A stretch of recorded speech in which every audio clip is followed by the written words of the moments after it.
Keçən videolarımda dediyim kimi insanın təkcə fiziki bədəni yoxdur. Yəni bu fiziki bədəndən əlavə onun energetik qatı var, gördüyünüz energetik qatı var və emosional qatı var. Emosional qat nəyin hesabına dolur?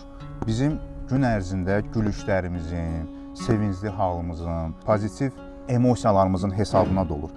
Və bu sağlam insanda, gün ərzində maksimum sevinən, maksimum pozitiv hisslər yaşayan insanda 5 kilometrə qədər çatır.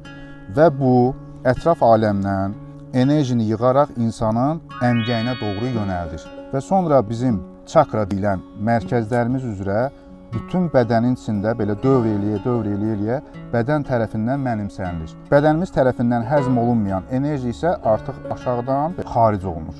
Bir sözlə, insanın sağlamlığı, insanın gümrahlığı onun emosiyasından asılıdır. Çalışın həmişə pozitiv olun, gülümsəyin, gülün. Gülüş gününüz mübarək.